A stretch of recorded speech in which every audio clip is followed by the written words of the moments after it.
এখন আপনারা দেখছেন ইউটিউব চ্যানেল সনাতন মিডিয়া লাইভ। চ্যানেলটি এখনই সাবস্ক্রাইব করে বেল আইকন বাজিয়ে অল সিলেক্ট করে দিন। অসাধুর সঙ্গ যদি কারুর হয়, পিতামহ ভীষ্মদেবকে দিয়ে দেখিয়েছেন যে সেই অসাধুর প্রভাবটাও পড়ে যাবে তার মধ্যে, যেহেতু সেই সঙ্গটা অসাধুর করছে। তাই সঙ্গটা হতে হবে আমার চাইতে ঊর্ধ্বের, আমার চাইতে যে আরো অধিক ভজন করে তার সঙ্গ। যদি সেটা নাও পাই, অন্তত সমসাময়িক তো হতে হবে। নিচের হলে পরে সমস্যা আছে, ওটা এনে নামাবে আপনাদের। ভক্তবৃন্দ, আপনাদের সন্ধ্যাটা তো হয় রাত 9:30। এই বড় দুর্ভাগ্যের বিষয়। এমনিতেই তো কত দিনের ইচ্ছা যে আপনাদের মতো সজ্জনদের দর্শন পাবো, পেলাম তো বটে, কিন্তু সেই পেতে পেতে রাত 9:30। আরে একদিন মাত্র, এই 2 ঘন্টা 3 ঘন্টার মধ্যে কি বা বিস্তার করা যায়? তবে আমাদের মূল লক্ষ্য বস্তুটা হচ্ছে আমাদের উপাস্য কে হবেন। এত সব কথা যে ঘুরিয়ে ফিরিয়ে আমরা শুনছি, মূলত হচ্ছে আমাদের উপাস্য কে। মুকম করতি বাচালম। ধ্রুবকে বললেন যে দেখো, হরির সাধনা করলেই একমাত্র শান্তি, আর কোথাও নাই। বলে কোথায় পাওয়া যাবে গুরুকে? বলছেন বনে যাও, তপস্যায় মগ্ন থাকে সাধুরা। কোনো এক সাধুর চরণে পতিত হয়ে তাকে প্রার্থনা করবে, জিজ্ঞাসা করবে, তিনি হরির সান্নিধ্য তোমায় পাইয়ে দেবেন। আসলেন, আসার পরে ঠিকই পেয়ে গেলেন সাধুকে।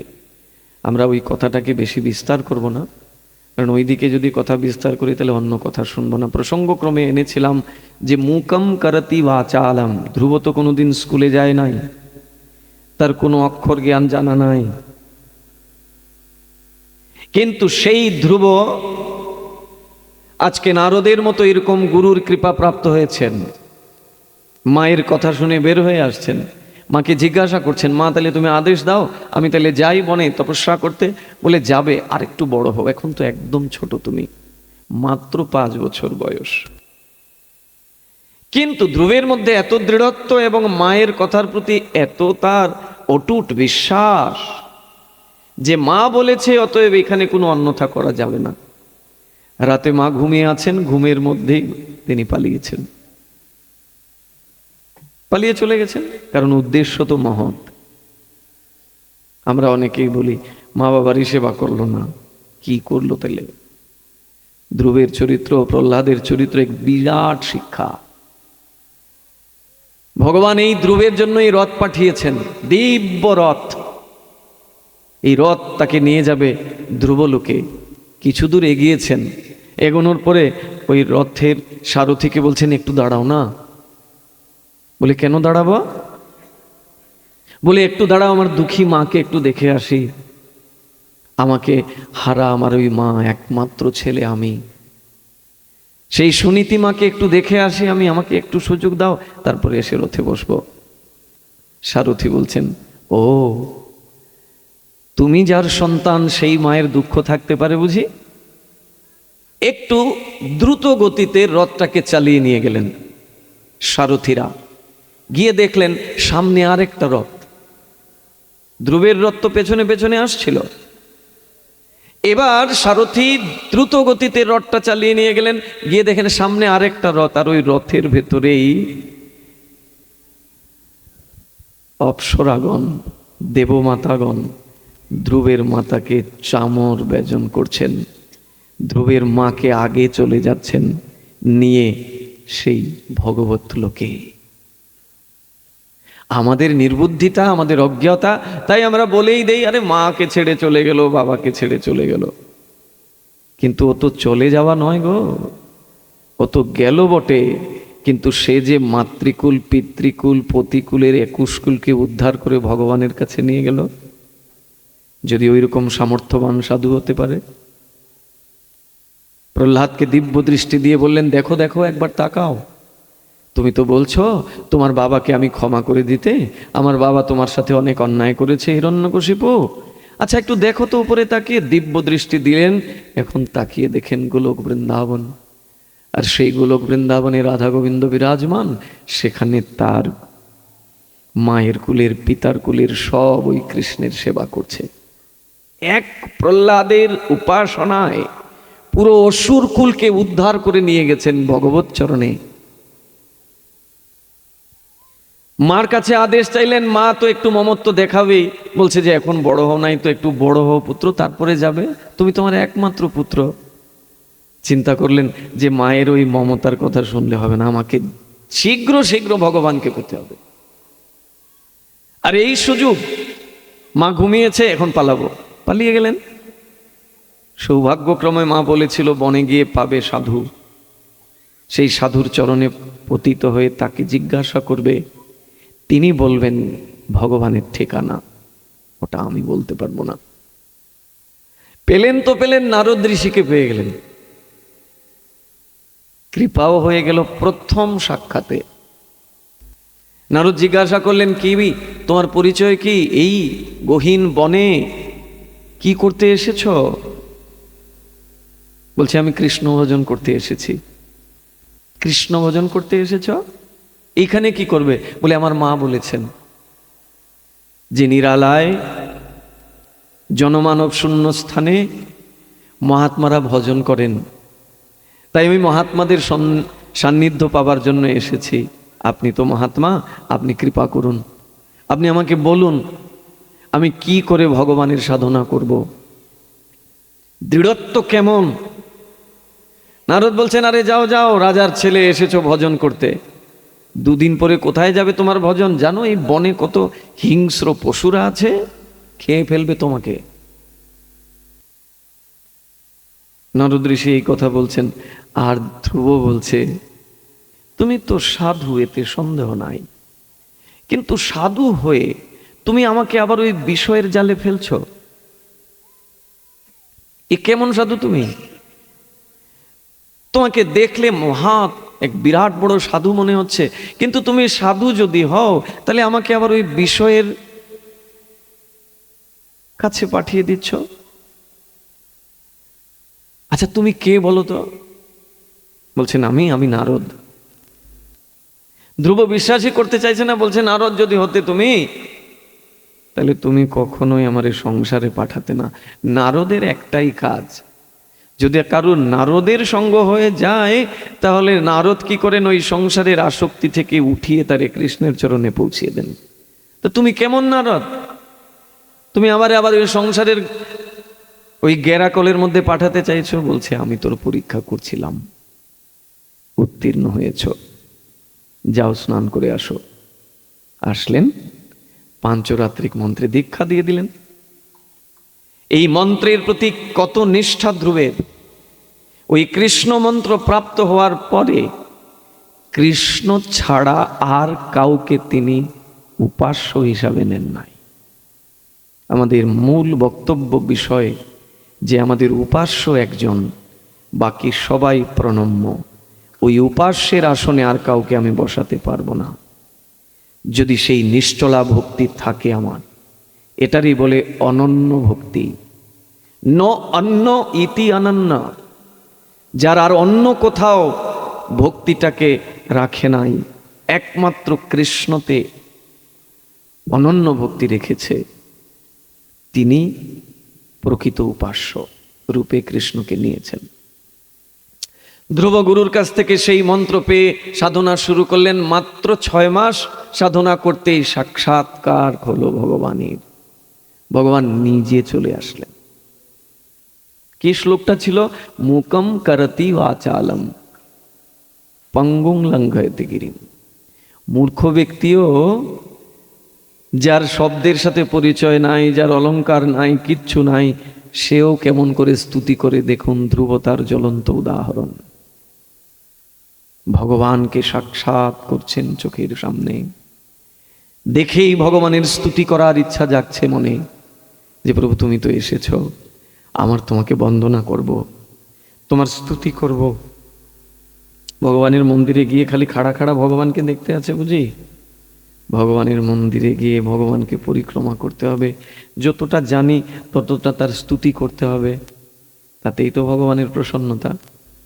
ধ্রুবের মনে অভিলাষ, প্রভু তুমি এসেছো, তোমার স্তুতি তো করবো, আমার তো কিছু জানা নাই, কোনো অক্ষর জ্ঞান কিছুই জানি না। অন্তর্যামী ভগবান তিনি কি করলেন? ধ্রুবের কপলে তার দিব্য শঙ্খটা ঠেকিয়ে দিলেন। ভগবান তার দিব্য শঙ্খটাকে ধ্রুবের কপলে লাগিয়ে দিলেন। নিরন্তর একের পর এক স্তুতি ধ্রুব করতে লাগলেন ভগবানের, যার বর্ণনা বিশদভাবে শ্রীমদ্ ভাগবতে দিয়েছেন। মুকম করতি বাচালম, যে কোনোদিন স্কুলে যায় নাই, যার কোনো অক্ষর জ্ঞান কিছুই নাই, কোনো শব্দের সাথে যার পরিচয় নাই, সে আজকে ভগবানের অনর্গল একের পর এক স্তুতি করে যাচ্ছে। এটাই হলো মাধবের কৃপা। যৎ কৃপা তমহং বন্দে পরমানন্দ মাধবম। সেই পরমানন্দময় ভগবানের মাধবের কৃপা যদি কারুর উপরে হয়, তাহলে সে বাচাল হলেও, মূর্খ হলেও সে স্তুতি করতে শুরু করে দেয়। মহাপ্রভু তো আরো এক ধাপে গিয়ে, মহাপ্রভুর কৃপা তো বলে শেষ করা যাবে না। মহাপ্রভু ওইদিকে তো ধ্রুব কথা বলতে পারে, নারদের সাথে কথা বলেছেন, আবার নারদ যে কথাগুলো বলেছেন সেগুলো শুনেওছেন, কৃপাও পেয়েছেন। আর মহাপ্রভু এমন একজনকে কৃপা করলেন এই কলিযুগে, জানেন? ইনি বোবা আবার কালাও, কানেও শোনে না, কিছু বলতেও পারে না। মুকম করতি বাচালম। আসলে রাত অনেক হয়েছে তো এই জন্য সবাই ঘুমিয়ে পড়ছেন। 10:30 বাজে। না ঘুমিয়াবেন না বললে তো ভুল হবে, ঘুমাবেন না বললে তো ভুল হবে। কলির চেলা তো সব জায়গায় থাকবে, এটা খুব স্বাভাবিক, খুব স্বাভাবিক। আচ্ছা যাই হোক বাবা, এরকম বলতে নাই, কারুর মনে কষ্ট দিয়ে কিছু বলা উচিত নাই। এটা হচ্ছে এমন একটি যন্ত্র, এই যন্ত্রের দ্বারা সব কিছু হয়। এই যন্ত্রকে প্রয়োগ বিধি যদি না জানি, তাহলে এই যন্ত্রের দ্বারা আমি অপরাধ সঞ্চয় করব, পাপ সঞ্চয় করব। আর এটার প্রয়োগ বিধি যদি জানি, তাহলে এটা প্রয়োগের দ্বারা ভগবানের আশীর্বাদ লাভ করব। বাচো বেগম মনস, প্রথম শিক্ষায় রূপ গোস্বামীর বাক্যের বেগকে দমন করা। অতএব এই জায়গায় আমাদের খুব বেশি খেয়াল রাখতে হবে। অবশ্যই মিষ্ট ভাষ্য হতে হবে আমাদেরকে। আর ঘুম আসবে না কেন বলুন? রাতও তো অনেক হয়েছে। আর ঠান্ডার মধ্যে সবাই একজন আরেকজনকে জড়িয়ে বসেছেন, তো ভালো গরমও লাগছে। এর মধ্যে গতকালকে ছিল একাদশী, রাত পুয়ে আবার নিত্যানন্দ ত্রয়োদশী। সবাই ভাবছেন মনে মনে, বা ছেড়ে দে মা, কেঁদে বাঁচি, তাড়াতাড়ি ছাড়ো বাবা, একটু প্রসাদ টোসাদ পেয়ে ঘুমাই। ওই যে বলছিলাম, আমার দুর্ভাগ্য, আপনাদের সঙ্গ পেলাম তো বটে, কিন্তু সেই রাত 9:30। এখনো কিন্তু কথার ভেতরে ভালো করে পৌঁছাতেও পারলাম না। মহাপ্রভু কি করলেন জানেন? এক বোবা কালা এর মুখ দিয়ে কৃষ্ণ কথা শোনালেন। সেন শিবানন্দ। সেন শিবানন্দ একজন গৃহস্থ। সেই গৃহস্থের উপরে মহাপ্রভুর একটি বিরাট দায়িত্ব ছিল। কি দায়িত্ব? না, প্রতি বছর গৌড়ের ভক্তরা পুরুষোত্তম ধামে যেতেন রথের আগে। জগন্নাথের রথ এবং স্বয়ং জগন্নাথ মহাপ্রভুর দর্শন করবেন, সঙ্গ পাবেন। এই জন্য গৌড়ের ভক্তরা প্রতি বছর রথের পূর্বে তারা পুরুষোত্তম ধাম পুরীতে প্রবেশ করতেন, যেতেন। আর তাদেরকে নিয়ে যাওয়ার দায়িত্ব ছিল এই সেন শিবানন্দের উপর। মহাপ্রভু এই দায়িত্ব সেন শিবানন্দকে দিয়েছেন। কোন পথ দিয়ে নিয়ে যাবে, কোথায় তাদের জন্য ঘাঁটি তৈরি করবে, সব সেন শিবানন্দের। এবং এত সুন্দর করে সেন শিবানন্দ সেবা করতেন, মহাপ্রভু তার এই সেবায় অত্যন্ত আনন্দিত হতেন। একবার কি হয়েছে, ভক্তদেরকে নিয়ে ফিরে আসবেন। সেন শিবানন্দ মহাপ্রভুকে প্রণাম করতে বলছেন। মহাপ্রভু বলছেন, আগামীতে তুমি তোমার কনিষ্ঠ ছেলেকে নিয়ে আসবে। সেন শিবানন্দ মনে মনে ভাবলেন, আমার তো 2 ছেলে আছে, এখন মহাপ্রভু বলছেন আবার কনিষ্ঠ ছেলেকে নিয়ে আসব, সন্তানের তো কোনো লক্ষণ টক্ষণ নাই, কিন্তু প্রভু বলছেন, কথা তো একদম মিথ্যাও হতে পারে না।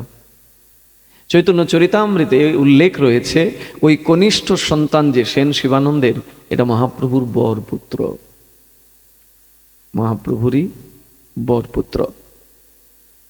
আশ্চর্যের বিষয়, 1 বছর যেতে না যেতেই সত্যি সত্যি সন্তান চলে আসলো তো, কিন্তু দুঃখ শিবানন্দের, এই সন্তান কথাও বলতে পারে না, কাঁদতেও পারে না, কানে কিছু শোনেও না। ভাবলেন, প্রভু তুমি তো দিয়েছো, কিন্তু এমন একটারে দিলে এ কানেও শোনে না, কাঁদেও না, আমি এরে দিয়ে কিভাবে কি করব? বহু চেষ্টা করলেন। 7টি বছর এই সন্তানটার মুখে কথা বলাবেন বলে অনেক প্রয়াস করলেন, বিভিন্ন জায়গায় গেলেন, বৈদ্য, কবিরাজ, মন্দির আদিতে, সাধুদের কাছে, কোথাও গিয়ে কিচ্ছু হলো না। 7 বছর পরে এখন ভাবলেন যে নিয়ে যাই মহাপ্রভুর কাছে, তিনিই তো এটা দিয়েছেন, তার জিনিস তার কাছে রেখে আসে। নিয়ে আসলেন মহাপ্রভুর কাছে, এনে মহাপ্রভুর চরণে ফেলেছেন। দেখা মাত্র মহাপ্রভু বলছেন, এরে নিয়ে যাও, এরে নিয়ে যাও, এর দ্বারা সংসারে আমার কোনো কাজে লাগবে না, এর দ্বারা তো আমার সংসারের কোনো কাজেই লাগবে না, এ কানেও শোনে না, মুখেও কিছু বলতে পারে না, এরে এনেছো কেন? এটা তোমার কাছে নিয়ে যাও। বলে, প্রভু তুমি তো আশীর্বাদ করে এরে পাঠিয়েছো, এবার তোমার জিনিসকে তুমি নাও, তোমারটাকে আমি নেব কেন? দেখুন ভক্ত এবং ভগবানের কেমন মিত্রতার সম্পর্ক, কেমন বন্ধুত্বের সম্পর্ক। এখানে কোনো অপরাধ বোধ নাই, পাপ বোধ নাই। আমাদের তো একটু কিছু হলেই যদি অপরাধ হয়ে যায়, কারণ ভগবানের সাথে এখনো সম্বন্ধই তৈরি হয়নি। এই জন্যই ওই মুহূর্তে মুহূর্তে খালি অপরাধ অপরাধ অপরাধ চিন্তা। কৃষ্ণকে এখানে এখনো বসাতে পারিনি ভালো করে, এই জন্যই অপরাধ বোধের চিন্তা। এখন মহাপ্রভু বলছেন, তুমি এরে এনে আনলে কি করে, আমি এরে দিয়ে কি করব বলো তো? একদিকে মহাপ্রভু এই কথা বলছেন, তোমার ছেলেরে নিয়ে যাও, আবার আরেকদিকে কি করেছেন জানেন? মহাপ্রভুর চরণের বৃদ্ধাঙ্গুষ্ঠ, ওই বুড়ো আঙ্গুলটা ওই ছেলের মুখে ঢুকিয়ে দিয়েছেন। সেন শিবানন্দের ওই ছেলের মুখে ওই বৃদ্ধাঙ্গুষ্ঠটা ঢুকিয়ে দিয়েছেন। আর সেন শিবানন্দের ছেলেও ওইটাকে চুষতে শুরু করেছে। মা যেরকম সন্তানকে স্তনপান করায়, ঠিক তদ্রুপ মহাপ্রভুর ওই বৃদ্ধাঙ্গুষ্ঠটাকে সে চুষতে শুরু করেছে। অনেকক্ষণ ধরে চুষছে, চুষতে চুষতে হঠাৎ মহাপ্রভু বলছেন, এই কৃষ্ণ বলো। পুত্রকে বলছেন, কৃষ্ণ বলো। ভ্রুক্ষেপ নাই। কৃষ্ণ বলো না কেন? 3 বার বললেন, কোনো ভ্রুক্ষেপ নাই। মহাপ্রভু তখন স্বরূপ দামোদরকে বলছেন, স্বরূপ, আমি স্থাবর জঙ্গম সকলকে কথা বলিয়েছি, বৃক্ষকে পর্যন্ত কথা বলিয়েছি, বনের পশুকে পর্যন্ত বলিয়েছি। বৃন্দাবনে যখন মহাপ্রভু যান ঝাড়িখণ্ডের পথ দিয়ে, তখন যেতে সময় এক বাঘের সাথে পা লেগে গেল। হিংস্র বাঘ শুয়েছিল, মহাপ্রভু যাচ্ছিলেন, পথটত্ত ছিল না, ওই জঙ্গলের ভেতর দিয়ে ছুটেছেন উন্মাদ হয়ে, বৃন্দাবনে যাচ্ছেন। পাটা লেগে গেল একটি বাঘের গায়ে। ওই বাঘটাকে পা লেগে গেছে। মহাপ্রভু ভাবলেন, ওহো হো হো, এর পা লেগে গেল, অপরাধ করে ফেললাম।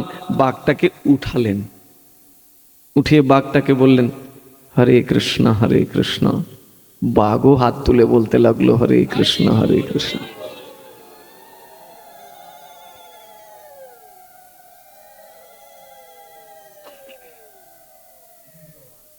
বাঘে আর হরিণে কোথাও মিত্রতা দেখেছেন? হরিণকে দেখা মাত্র বাঘ গিয়ে তার কাঁধে পড়ে সব রক্ত খেয়ে নেয়। মহাপ্রভু যখন সংকীর্তন নিয়ে যাচ্ছেন, হরিণে আর বাঘে কোলাকুলি হচ্ছে, আর তারা পিছনে পিছনে কৃষ্ণ নাম করছেন, বৃক্ষ লতা আদি সকলে। মহাপ্রভু বলছেন আমি সকলকে কৃষ্ণ নাম বলালাম, আর এই বালককে আমি তিনবার বললাম, অথচ সে ভ্রুক্ষেপই করলো না। স্বরূপ দামোদর বলছেন, কেমন করেই বা করবে? তুমি যে তাকে বলছো কৃষ্ণ বল কৃষ্ণ বল কৃষ্ণ বল, ওটা তো সে ইষ্ট মন্ত্র হিসাবে মেনে নিয়েছে। ইষ্ট মন্ত্র তো কারুর কাছে প্রকাশ করতে নাই। গুরুদেব যে মন্ত্র কর্ণে দান করেন, এই মন্ত্র কি অন্যের কাছে প্রকাশ করা উচিত না? তো ওটা গুরুদেব বলে দেয় যে এই মন্ত্র উচ্চস্বরে বলা যাবে না, এই মন্ত্রটা ধ্যান করতে হবে, অন্য কানে, এক কান থেকে অন্য কানে যেন না যায়। এখন প্রভু তার কি করণীয়? তুমি তাকে কৃষ্ণ বলতে বলেছ, এই প্রথম তার কানে কোনো শব্দ ঢুকলো। 7 বছর তার জন্ম হয়েছে, তার কানে কোনো শব্দ আজ পর্যন্ত ঢুকে নাই। এই প্রথম এই শব্দ তার কানে ঢুকেছে, এটাকেই সেই ইষ্টমন্ত্র হিসাবে হৃদয়ে ধারণ করে নিয়েছে। সে বলছে কিন্তু প্রকাশ পাচ্ছে না, ভেতরে ভেতরে বলছে। মহাপ্রভু বলেন, সত্যি বলছো তো? বলে, হ্যাঁ, পরীক্ষা করে দেখো, তুমি তার অন্য কিছু জিজ্ঞাসা করো।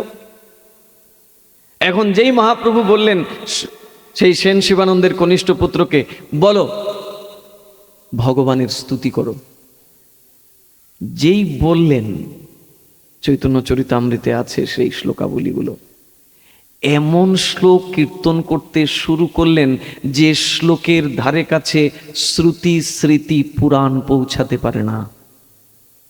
শব্দ সংযোজন, অলঙ্কার, ছন্দ, তাল, লয় সবগুলোকে সংমিশ্রণ করে এমনভাবে স্তুতি করতে শুরু করলেন, মহাপ্রভু জড়িয়ে ধরলেন ওই বালককে।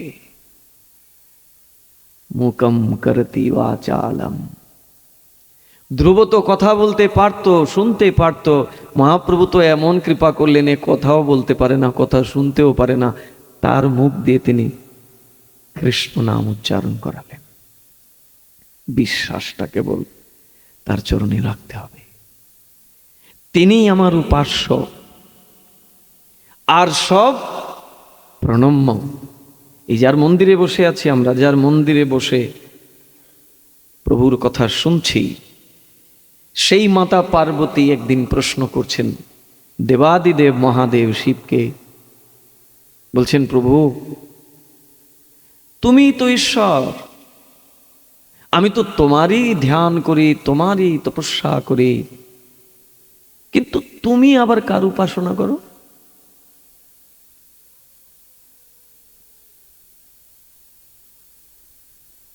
হাসছেন, হেসে বলছেন, শুনবে কার উপাসনা করি? আরাধনানাং সর্বেষাং বিষ্ণুর আরাধনানাং পরম। পরম মানে শ্রেষ্ঠ, সেই শ্রেষ্ঠ বস্তু বিষ্ণুর আরাধনা আমি করি। তিনি সকলের ঈশ্বর, সর্বদেবেশ্বরেশ্বর, ইতরে ব্রহ্মদেবাদ্যা না অবজ্ঞা কদাচন। তিনি সকলের ঈশ্বর, তিনি একমাত্র স্বতন্ত্র, আর কেউ স্বতন্ত্র নয়।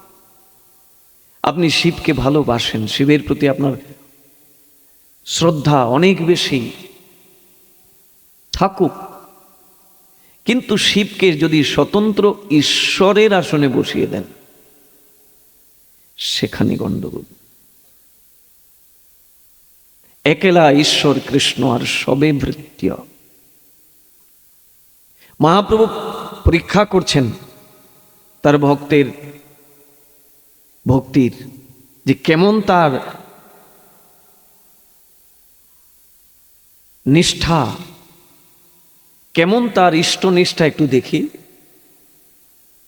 মহাপ্রভু মুরারিগুপ্তকে বলছেন, ও মুরারি, তুমি যদি একটু স্বজাতি হয়ে যেতে তাহলে কত ভালো হতো। এই দেখো না, আমার সাথে এই শ্রীবাস অঙ্গনে যারা যারা রয়েছে সবাই তো কৃষ্ণ নামে বিভোর, কৃষ্ণই তাদের প্রাণ, কৃষ্ণই তাদের সব। আর তুমি রামকেই তোমার উপাস্য করেছ। একটু যদি তুমিও আমাদের দলে চলে আসতে, তাহলে আমরা সবাই মিলে স্বজাতি সঙ্গ করতাম, এক কৃষ্ণের উপাসনা করতাম। মুরারি গুপ্ত তো এই কথা শুনেছে, কিন্তু শোনার পরে যখন বাড়িতে গেছে সারা রাত আর ঘুম হয় না, যে কি কথা শুনলাম। আর যিনি এই কথা বললেন ইনি স্বয়ং ভগবান নিজে। তিনি বলছেন তুমি যদি স্বজাতি হতে, তাহলে আমরা সবাই মিলে এখানে কৃষ্ণ কীর্তনে আরো বেশি আনন্দ পেতাম। মুরারিগুপ্ত সারা রাত ঘুমাচ্ছে না, কি করবে কি করবে। এক প্রকার মহাপ্রভু আদেশই বলতে হবে, আদেশই করেছেন। সারা রাত তার ঘুম হলো না। প্রভাত হয়ে যায় এমন সময় ভাবলো এই দেহই রাখবো না। যে মাথা আমি প্রভু রামের চরণে অর্পণ করেছি, যে মস্তকটা আমি রামচন্দ্রের চরণে বিক্রি করেছি, ওই মাথাটাকে আবার উঠিয়ে অন্য জায়গায় দেব কি করে? এটা তো বেবিচারিণী হবে। পতিব্রতা স্ত্রী এক পতিকেই পূজা করেন, দুজনকে না। যদি সেটা ল্যাংড়া হয়, খোড়া হয়, লোলা হয়, ভাবতে হবে যে এটাই আমার কর্মে ছিল। এখন তিনি কি করলেন জানেন? অস্ত্রেতে ভালো করে শান দিলেন যে এটা দিয়ে গলা কেটে দেবেন, নিজে নিজেকে মেরে ফেলবেন। এই দেহ নিয়ে আর মহাপ্রভুর কাছে যাবেন না। অন্তর্যামী মহাপ্রভু ঠিক চলে আসলেন, এসে বাইরে থেকে ডাকছেন, মুরারি মুরারি মুরারি, দরজা খোলো। মুরারি দরজা খুলতেই মহাপ্রভু জড়িয়ে ধরে বলছেন, আমি তো তোমার ইষ্ট নিষ্ঠার পরীক্ষা নিচ্ছিলাম, কেমন ইষ্টতে তোমার নিষ্ঠা। আমি আর রাম ভিন্ন নহে, কৃষ্ণ আর রাম ভিন্ন নহে। দেখো এবার আমাকে। এবার তাকিয়ে দেখছে সেই মহাপ্রভুর শরীরেই স্বয়ং রামচন্দ্র এসে প্রকট হয়েছেন। মুরারিগুপ্ত তার উপাস্য, তার ইষ্টকে দেখছে মহাপ্রভুতেই। ইষ্ট নিষ্ঠাটা এমন হওয়া উচিত, কিন্তু আমাদের ইষ্ট নিষ্ঠাতে দুর্বলতা রয়েছে অনেক। আমরা বলি না বিপদ থেকে একটু রক্ষা পাবো, এই জন্য আর একটু ধনেরও তো দরকার আছে, তাই একটু ওই ঐশ্বর্যের ঠাকুর জগন্নাথকে বসে একটু পূজা টুজা করি আর কি। মানে কৃষ্ণ যে সর্বদেবেশ্বরেশ্বর, তিনি যে আমাকে সবকিছু দিতে পারেন, তিনিই যে সামর্থ্যবান, তার কাছ থেকে শক্তি নিয়ে অন্যরা শক্তি পেয়েছেন, বিশ্বাস আমাদের নাই। ধ্রুবকে দেন নাই ভগবান ঐশ্বর্য। ধ্রুব তো চেয়েছিল, বলছিল আমার এগুলোর দরকার নাই, তোমার চরণে থাকতে চাই। বলে এখন বললে হবে? তুমি তো ভজন করতে এসেছো, যখন তখন ওই সিংহাসন প্রাপ্তির উদ্দেশ্যে এসেছিলে, তো ওইখানেই বসতে হবে তোমার। 36,000 বছর ধ্রুবকে দিয়ে রাজকার্য করালেন ভগবান। ঐশ্বর্য ভগবানকে সেবা করলে পাওয়া যায় না? বিপদ থেকে ভগবান রক্ষা করেন না? এইরকম ভগবান দ্বিতীয় কেউ আছে গর্ভের ভেতরে গিয়ে রক্ষা করে? ভগবান চলে যাবেন দ্বারকায়, পঞ্চপাণ্ডব সিংহাসনে বসেছেন, বিদায় নিতে এসেছেন কুন্তির কাছে। কুন্তি শোনা মাত্র কৃষ্ণকে জড়িয়ে ধরে বলছেন, আগে কি দুঃখ ছিল, এর চাইতে আরো দুঃখ দাও, এই সুখের আমার প্রয়োজন নাই। যখন এইভাবে কৃষ্ণের সাথে কথা হচ্ছে, কুন্তির এমতা অবস্থায় উত্তরা এসে হাজির হয়েছেন। মাতা উত্তরা এসে বলছেন, হে প্রভু, আমার গর্ভের সন্তানটাকে তুমি রক্ষা করো। আমার এই গর্ভের সন্তানটা এই পঞ্চপাণ্ডবের শেষ চিহ্ন, একে তুমি রক্ষা করো। ভগবান রক্ষা করেন নাই? অশ্বত্থামা ব্রহ্মাস্ত্র নিক্ষেপ করেছিল, ওই শিশুকে বধ করে দিলে আর পাণ্ডবদের কোনো অস্তিত্ব থাকবে না, শেষ রক্তটাকে, শেষ বীজটাকে মেরে ফেলবে। ব্রহ্মাস্ত্র নিক্ষেপ করেছিল। উত্তরা এসে যখন কান্না করলেন, ভগবান তখন সঙ্গে সঙ্গে ছোট্ট একটি মাছির আকৃতি নিয়ে উত্তরার গর্ভের ভেতরে ঢুকলেন। উত্তরার গর্ভের ভেতরে ঢুকে গদা দিয়ে ওই অশ্বত্থামার প্রেরিত সেই ব্রহ্মাস্ত্রের সাথে যুদ্ধ করলেন। ব্রহ্মাস্ত্র তেজ হারিয়ে ফেলল। ততক্ষণে অশ্বত্থামার ব্রহ্মাস্ত্রে পরীক্ষিত মহারাজ মারা গিয়েছেন। যে পরীক্ষিত মহারাজকে আমরা পরে দেখতে পাই, সুখদেব গোস্বামীর মাধ্যম দিয়ে তিনি ভগবত কৃপা প্রাপ্ত হয়েছেন, তিনি তো গর্ভেই মারা গিয়েছিলেন। যতক্ষণ যুদ্ধ হয়েছে, যুদ্ধের পরে কৃষ্ণ তাকিয়ে দেখেন পরীক্ষিত নাই, মারা গিয়েছে। সঙ্গে সঙ্গে ভগবান তার অমৃত দৃষ্টি দিয়ে পরীক্ষিতকে আবার প্রাণ ফিরিয়ে দিলেন। আছে এইরকম দ্বিতীয় কোনো ভগবান গর্ভের ভেতরে গিয়ে মৃত শিশুকে প্রাণ দিয়ে দেয়? তারপরেও আমাদের বিশ্বাস নাই। আমরা আবার ঈশ্বরের কাছে আবার কাউকেও রাখি। দেবতান্তরের কথা ছেড়েই দেন, ঈশ্বরের অন্যান্য অবতারদেরকেও আমি সমাদর করি। আপনাদেরকে এই কথা কেন বলছি জানেন? এই কথাগুলো সর্বত্র আলোচিত করার নয়। আপনারা তো বহু বৎসর যাবৎ বিভিন্ন মহাত্মাদের সন্নিধ্য করে ভগবত কথা আস্বাদন করছেন। এটা একটি ক্ষেত্র, এটা একটি জায়গা, এখানে বলা উচিত। এই কথা সর্বত্র বলার বিষয় নয়। আপনারা যেহেতু কৃষ্ণকেই জীবনের সার রূপে জেনেছেন, তাই তো দৌড়ে ছুটে চলে আসেন দূর দূরান্ত থেকে পাঠ শুনবার জন্যে, কৃষ্ণ কথা শুনবার জন্যে। সেই কৃষ্ণের প্রতি যেন দৃঢ়ত্ব আসে। রাখবি মারবি জয় ইচ্ছা তোহারা, তুমি আমাকে রক্ষা করবে যদি তোমার কৃপা হয়, আর যদি তোমার কৃপা থেকে বঞ্চিত হই তাহলে নৃসিংহদেব হোক আর জগন্নাথ দেব হোক, কেউ আমাকে রক্ষা করতে পারবে না। উপাস্য কখনো বহু বচন হতে পারে না, উপাস্য কখনো দ্বিবচন হতে পারে না। আপনারা বলবেন তাইলে কি নৃসিংহদেবের চরণে পুষ্পাঞ্জলি দেওয়া উচিত নয়? কেন দেবেন না? নৃসিংহদেবের চরণে দেবেন, আপনি মায়ের চরণেই বা কেন দেবেন না? যদি আপনার মায়ের প্রতি সেই শ্রদ্ধা আছে দিন, কিন্তু দেওয়ার বিধানও তো আছে। ওই মাকে যদি স্বতন্ত্র ঈশ্বর রূপে আপনি পূজা করেন তাহলে সেটা শাস্ত্র বিরুদ্ধ মত হবে। ওই মাও অভিলাষ করে ভগবানের প্রসাদ পাওয়ার জন্যে। ওই মা অনন্ত কোটি ব্রহ্মাণ্ডের সকলেই লালায়িত থাকে ভগবানের প্রসাদ পাওয়ার জন্যে। বৈষ্ণবরা কি শিবের পূজা টুজা করে না নাকি? কি মনে করেন? গিয়ে দেখবেন তো বৈষ্ণবদের মন্দিরে ওই ক্ষেত্রপাল রূপে শিবকেই বসিয়ে রেখেছে। যান 4টি ধামে, বৃন্দাবনে, মায়াপুরে, পুরুষোত্তম ধামে, নাই সেখানে শিব পাহারাদার হিসাবে আছেন। ধামকে রক্ষা করার শক্তি সঞ্চার করে দিয়েছেন স্বয়ং ধামেশ্বর শিবকে।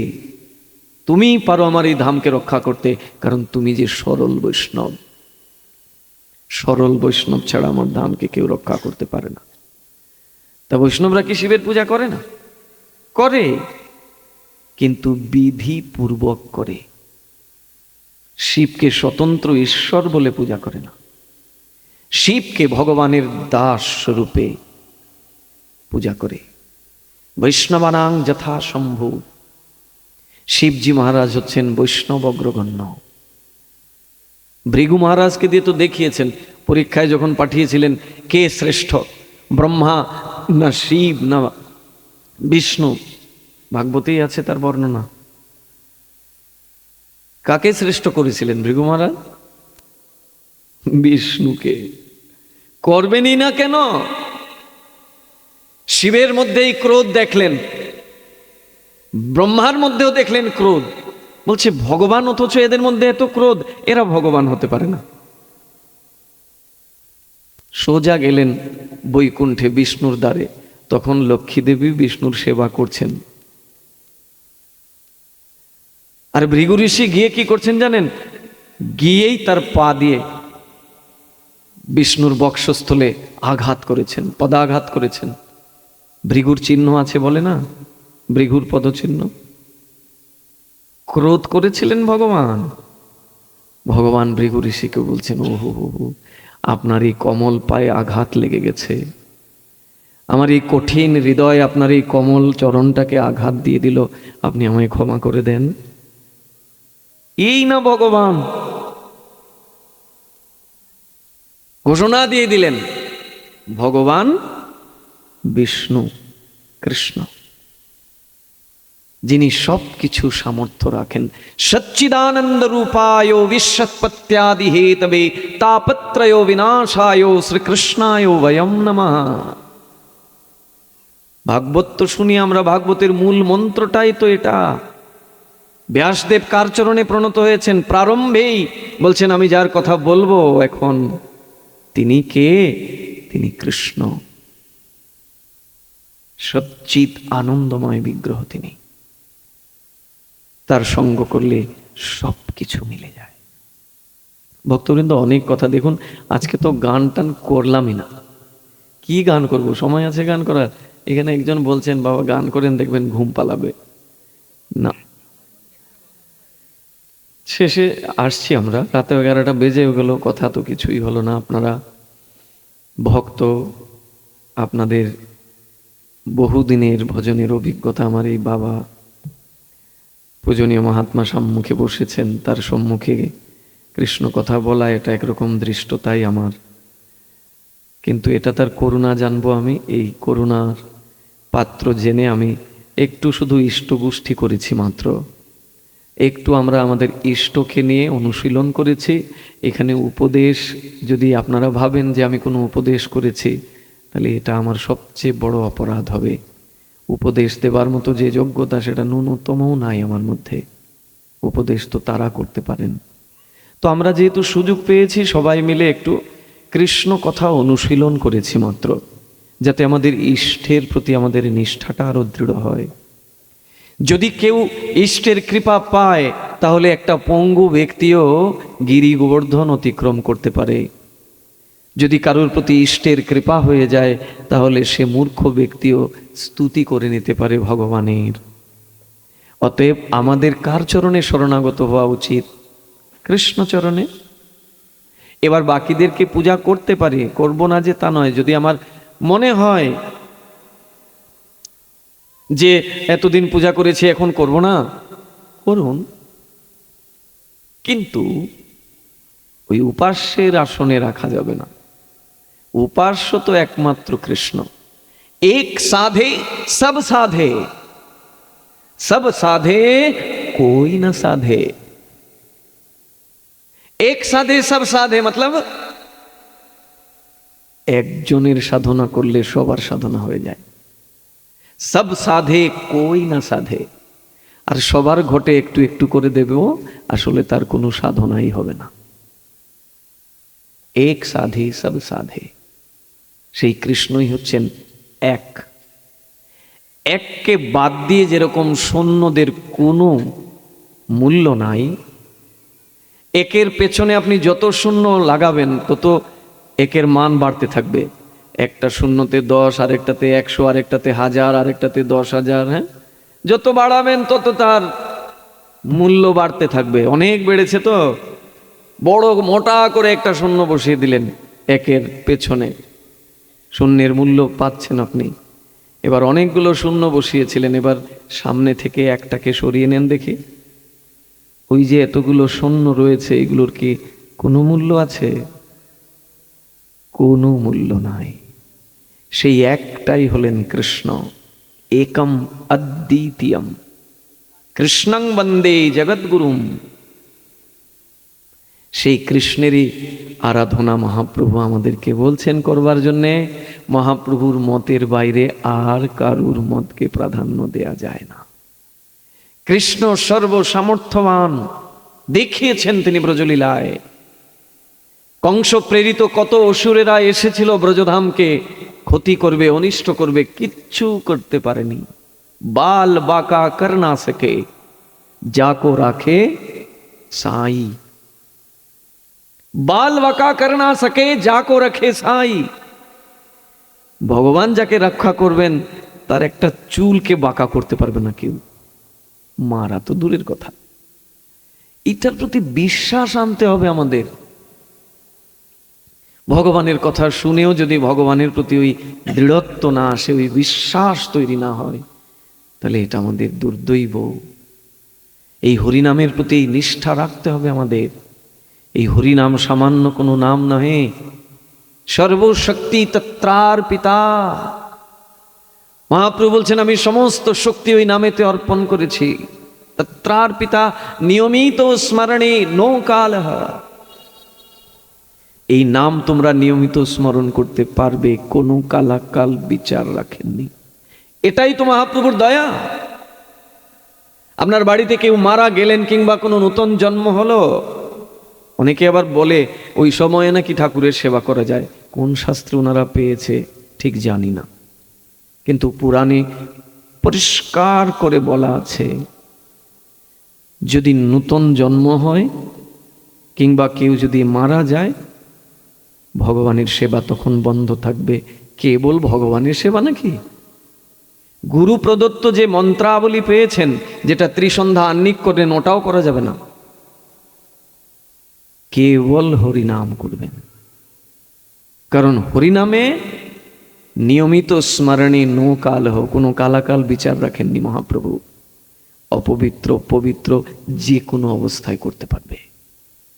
কিন্তু অন্যান্য যে মন্ত্র আদি রয়েছে, এগুলার মধ্যে শৌচ ও শৌচের বিচার রয়েছে। এবার কেউ যদি বিশ্বাস না করে, কেউ যদি পালন করতে না চায়, এটা তার ব্যক্তিগত মত। পুরাণ কখনো এটা বলে নাই। এটাতে আপনাকে মেনে চলতে হবে। নতুন যদি জন্ম হয়, তাহলে আমরা 21 দিন জাতক রূপে মানি। এই 21 দিন আমরা ভগবানের সেবা আদি করি না। মঠ মন্দিরের কথা আলাদা, যারা সংসারে রয়েছেন তাদের কথা বলা হচ্ছে। তারা কোনোভাবেই ওই সময় ভগবানের সেবা করতে পারবেন না। যদি বাইরের কেউ এসে সেবা করে দেয় উত্তম, কিন্তু নিজের গোষ্ঠী জ্ঞাতির মধ্যে কেউ করতে পারবে না। বলবেন আমি তো প্রসাদ পাই, তাহলে ভগবানকে যদি সেবা না দেয় তাহলে প্রসাদ পাবো কি করে? রান্না করবেন, করে তাতে তুলসী দিয়ে যদি পারেন মনে মনে ভগবানকে নিবেদন করে তারপরে গ্রহণ করবেন। তুলসী প্রদত্ত বস্তু সঙ্গে সঙ্গে ভগবান গ্রহণ করেন। ওই মন্ত্রতন্ত্রের ধার ধারে না মহাপ্রভু। ভাবগ্রাহী জনার্দন, তাকে খাওয়াতে গেলে মন্ত্রতন্ত্র জানতে হবে এমন না, ভাবটাকেই গ্রহণ করেন। কত কথা ভক্তবৃন্দ, আমরা এগুলোকে মেনে চলি না বলেই তো আমাদের এই সব সমস্যা। মায়েদের যে সমস্যাগুলো আছে, ইচ্ছার বিরুদ্ধে হলেও তাদের এই অপবিত্রটাকে স্বীকার করে নিতে হয়। শাস্ত্রে বলছে ওই সময় ওই মা সম্পূর্ণভাবে একা থাকবে। ওই সময় তার হাতের জল পর্যন্ত কেউ গ্রহণ করবে না। কেন না, ওই 3 দিন ওই 5 দিন তার শরীরে ইন্দ্রের ব্রহ্মহত্যার পাপ এসে প্রবেশ করে। ওই যে তার অপবিত্রটা হয়, রক্তক্ষরণটা হয়, এটা ওই ইন্দ্রের যে ব্রহ্মহত্যার পাপ। 4 জন নিয়েছিলেন ইন্দ্রের ব্রহ্মহত্যার পাপ। বৃক্ষ, ভূমি, জল আর এই মায়েরা, এই ব্রহ্মহত্যার পাপ তাদেরকে প্রতি মাসে কষ্ট দেয়। বলছেন ওই সময় ভগবানের সেবা তিনি করবেন না, গুরুদেবের মন্ত্র আদি আহ্নিক করবেন না, কেবল হরিনাম করতে পারবেন। তার প্রদত্ত কোনো বস্তু কেউ গ্রহণ করতে পারবে না। বলে কি করে সম্ভব? হ্যাঁ, কে রান্না করে দেবে? বাবা তুমি করছো না কেন? বলছো কৃষ্ণের সংসার, তা সব সময় তোমার ওই ধর্মপত্নী রান্না করে ঠাকুরকে দেয়, তুমি 3 দিন 5 দিন দিয়ে তোমার স্ত্রীকে সেবা করতে পারো না? যদি তারে কেবল ভোগের পাত্র না জেনে তারে সাধু হিসাবে দেখো, যে সে আমার কৃষ্ণ সেবার সহায়িকা, সে প্রতিদিন আমাকে সহায়তা করে, এই দিনগুলো আমি তাকে সহায়তা করব। বলার তো অনেক কথা। ভাগবতে এমন কোনো বিষয় নাই যেটার মীমাংসা দেওয়া হয়নি, সব আছে। কিন্তু যদি কেউ এটাকে উপেক্ষা করে, না মানে, এটা তার ব্যক্তিগত অভিমত। অনেকে বলে, কেন আমি যেদিন দীক্ষা নিয়েছি ওই দিন তো আমি অচ্যুত গোত্র হয়ে গেছি, আমি এখন অচ্যুত। আচ্ছা, নিজেকে জিজ্ঞাসা করেন তো, অচ্যুত হয়েছেন? অচ্যুত মানে সে সংসারের সব কিছু থেকে চ্যুত। না তার স্ত্রীর প্রতি আসক্তি, না তার সন্তানের প্রতি আসক্তি, না তার মায়ের প্রতি আসক্তি, না তার বাবার প্রতি আসক্তি, এখনো তার দেহের প্রতি আসক্তি রয়েছে। অচ্যুত হতে পেরেছি আমি? ওই পর্যায়ে যখন যাবেন তখন বলবেন। এই জন্য অনেক কথা ভক্তবৃন্দ। তবে আমাদের সৌভাগ্য, আমরা এই কলিযুগে এমন একজন ভগবানকে পেয়েছি, তিনি এমন এক মন্ত্র এনে দিয়েছেন যেটা শৌচ অশৌচ সর্ব অবস্থায় করা যায়। ওই 3 দিন 5 দিনই হোক, কেউ মারা যাক কিংবা কেউ নূতন জন্ম নিক, নিরন্তর এই হরিনাম করা যাবে। কি ভোজনে, কি শয়নে, কি বা জাগরণে, অহর্নিশ চিন্ত কৃষ্ণ বলহ বদনে। শাস্ত্র থেকে আমরা অনেক দূরে সরে গেছি না? শাস্ত্র কথাগুলোকে আমরা অবমাননা করি। আগেকার বুড়ো বুড়িরা কিন্তু ঠিকই বলতো। এখন আমরা বেশি বড় সাধু হয়ে গেছি তো, এখন এগুলো আমরা মানি না। আর মানি না বলেই এই বিভিন্ন অঘটনগুলো আমার জীবনে ঘটে। কেন? কৃষ্ণের ভজন করে তারপরে অঘটন আসে কেন আমার? কৃষ্ণ সব কিছু থেকে আমাকে রক্ষা করবেন, তিনি প্রতিজ্ঞাবদ্ধ। যেদিন আমি দীক্ষা নিয়েছি মানে গুরুচরণে আত্মসমর্পণ করেছি, সেদিন তো কৃষ্ণ আমাকে স্বীকার করে নিয়েছেন, আজকে থেকে তুমি আমার। হ্যাঁ, তাহলে কেন বিপদ বিভ্রান্তি আসে? ওই যে শাস্ত্রকে উল্লঙ্ঘন করি। শ্রুতি স্মৃতি পাঞ্চরাত্রিক বিধিং বিনা হরের নাম উৎপাতৈব কেবলম। বাবা বলেছেন না এই কথা? শ্রুতি স্মৃতি পুরাণাদি পাঞ্চরাত্রিক বিধিং বিনা হরের নাম উৎপাতৈব কেবলম। যদি শ্রুতি স্মৃতি পুরাণকে উল্লঙ্ঘন করে কেউ কৃষ্ণ নাম করে, ওই কৃষ্ণ নাম তার জীবনে উৎপাত বয়ে আনবে। শাস্ত্রকে মর্যাদা দিতে হবে। ওই শাস্ত্রই সাক্ষাৎ ভগবান। ভগবান ধরাধামে বিগ্রহ রূপে নাই। ভগবানের 2টি মূর্তি, একটা হচ্ছে পরব্রহ্ম আর একটা হচ্ছে শব্দ ব্রহ্ম।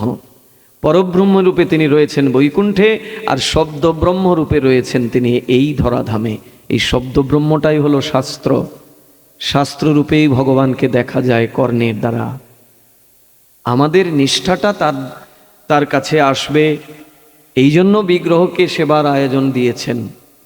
আদতে তো তিনি থাকেন বৈকুণ্ঠে, আর তিনি প্রকট থাকেন এই শব্দ ব্রহ্মরূপে, শাস্ত্ররূপে। শাস্ত্রকে উল্লঙ্ঘন করে যদি কেউ নিজের মতকে প্রকাশ করে, সেটা বেভিচারিণী হয়। তাই আমাদেরকে অন্তত যারা কৃষ্ণ পথের পথিক, তাদেরকে তো মানতে হবে, এটা না? বাইরের লোকের কথা তো ভাগবতে বলে নাই। ভাগবতের নিমন্ত্রণ যে দিয়েছেন মহামুনি বেদব্যাস, সবাইকে দিয়েছেন নাকি? না। পিবত ভাগবতম রসমালয়ম রসিকা ভুবি ভাবুকা। নিমন্ত্রণ পত্রটা দিয়েছেন কাকে?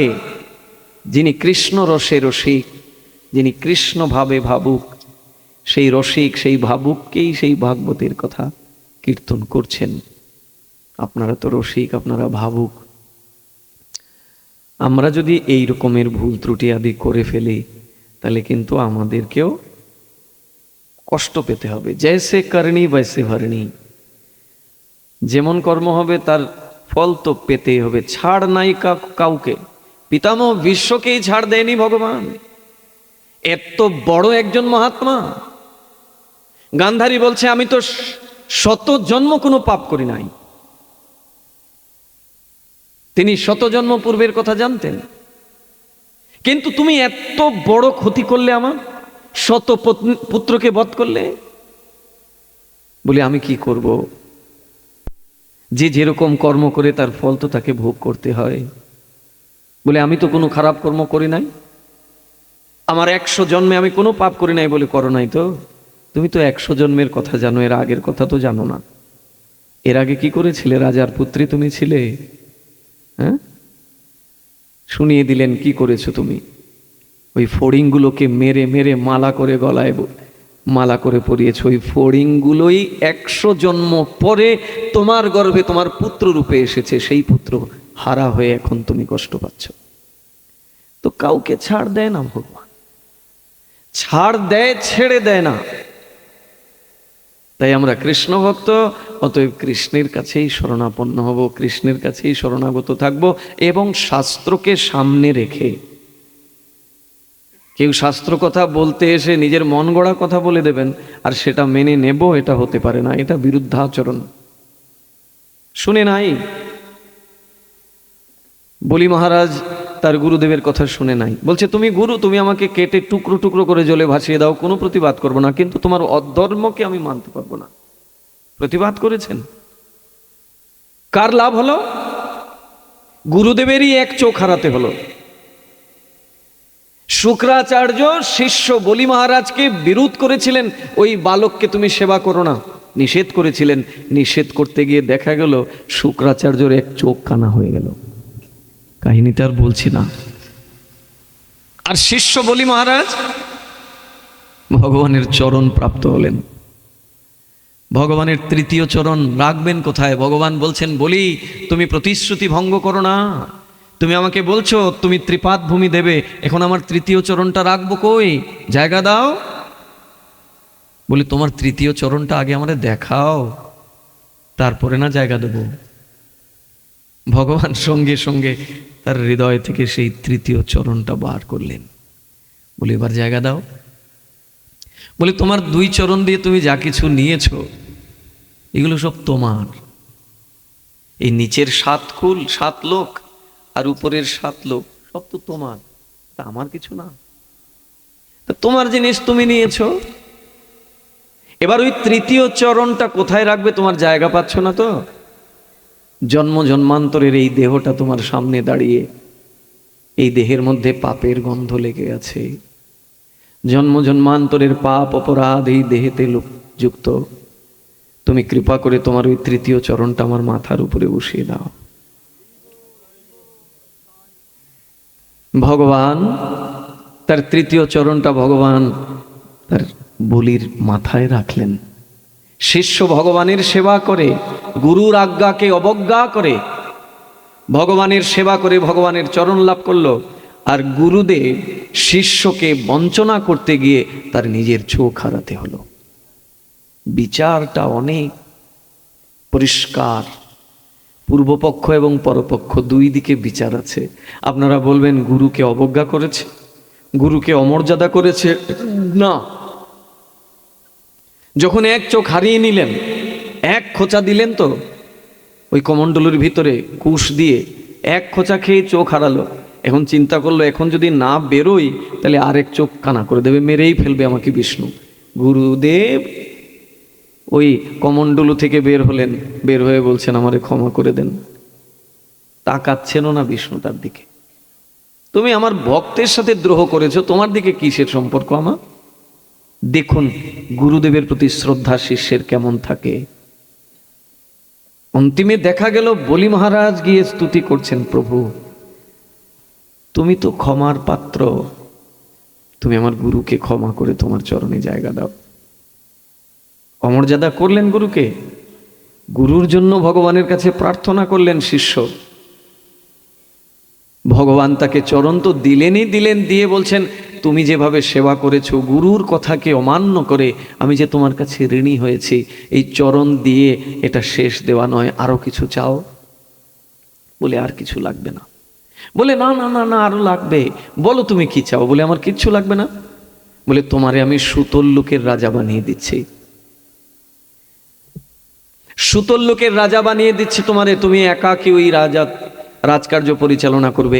এখনো সেই সুতোর লোকে বলি মহারাজ রয়েছেন। আর কি হয়েছে জানেন? বলি মহারাজ তখন বলছেন, তুমি তো আমাকে সুতোল্লোকের রাজা বানাবে, আমি রাজা হতে রাজি আছি যদি দ্বারে তুমি থাকো। আমি যখন রাজদরবারে প্রবেশ করব তখন তোমার মুখমণ্ডল দর্শন করে প্রবেশ করব, আর যখন রাজকার্য থেকে বাইরে আসব তখনও তোমার বদন দর্শন করব।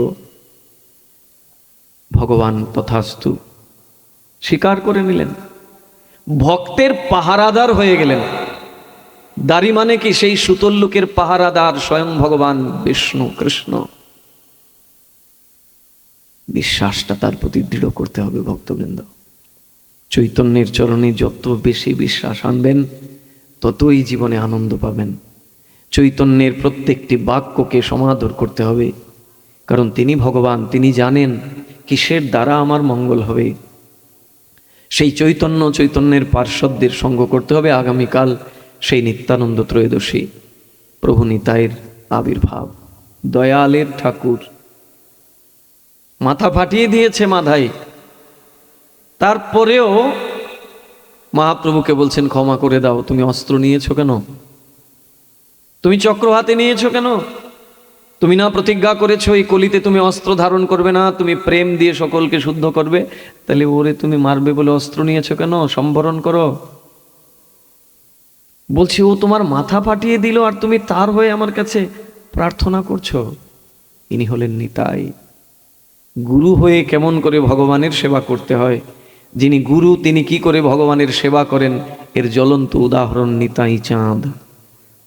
যা কিছু ভগবানের উপকরণ সেবার, বেজন আদি, আসন, বস্ত্র, শয্যা, সব ওই নিত্যানন্দ প্রভু স্বয়ং। ওই নাট্য মন্দির যেখানে বসে আমরা ভগবানের কথা শুনি, এটা নিত্যানন্দের আসন। সেই নিত্যানন্দেরই কাল আবির্ভাব তিথি, নিত্যানন্দ ত্রয়োদশী। এটা উপবাস থাকতে হয় ব্রত হিসাবে, যেহেতু এটা বিষ্ণু তিথি, উপবাস করাটাই বিধেয়। তো আমরা তো আবার ওই বললাম যে ওই কিছুদিন আগে করলাম অদ্বৈত সপ্তমী, কাল গেল একাদশী, আবার কালকে ব্রত করব, শরীরটাই তো নষ্ট হয়ে যাবে রে বাবা। আচ্ছা করুন না, খেয়ে দেই করুন, 12টা পর্যন্ত উপবাস থাকুন, নিতাই চাঁদের অভিষেক করেন, তারপরে ওই ফল সবজি আদি খেয়ে থাকা যায় না? গুরু কৃপা পেতে গেলে না খেয়ে থাকতে হবে না, থাকুন খেয়েই, কিন্তু একটু সবজি ফল আদি খেয়ে করুন। আর সারা দিন নিতাইয়ের করুণা, নিতাইয়ের কৃপা নেওয়ার চেষ্টা করুন। নিতাই যে নাম দিয়েছেন মহাপ্রভুর মাধ্যম দিয়ে, মহাপ্রভু নিতাইকে মাধ্যম করে ওই নাম ঘরে ঘরে বিতরণ করেছেন হরিদাস আর নিত্যানন্দের মাধ্যমে। সেই নাম নিরন্তর করতে থাকুন। মহাপ্রভু জগাই মাধাইকে বলছেন, দেখো ক্ষমা তো করে দিলাম তোমাদের, কিন্তু শুনে যাও, আর করিস নে পাপ। এ যাবৎ তোমরা দুজন যা যা পাপ করেছো আমি সব পাপ থেকে আজকে মুক্ত করে দিলাম, আর করিস না রে বাপ, আর কোনোদিন পাপ করবে না। জগাই মাধাই প্রণাম করে বলছেন, প্রভু আর না রে বাপ, তুমি কৃপা করেছো এটাই তো অনেক, আর না রে বাপ, আর কোনোদিন করব না। এটাই হলো মহাপ্রভুর দয়া, এটাই হলো নিত্যানন্দের দয়া। এমন কৃপা করলেন যে জগাই মাধাইয়ের মধ্যে যে পাপ বীজটা ছিল, পাপ করবার যে প্রবৃত্তি, বাসনা, ইচ্ছা, এটাকে সমূলে উঠিয়ে নিলেন। এই শক্তি গুরুদেবেরই আছে। আমরা ওইভাবে যদি গুরুচরণে প্রণত হতে পারি তাহলে বেশি দিন নয়, এই জন্মেই কৃষ্ণ কৃপা পেয়ে যাব। সেই নিত্যানন্দের কৃপা সবার প্রতি বর্ষিত হোক। প্রভু নিতাই চাঁদ আমাদের সকলকে কৃপা করুন। আমরা এই জায়গায় কথাকে বিশ্রাম রাখবো।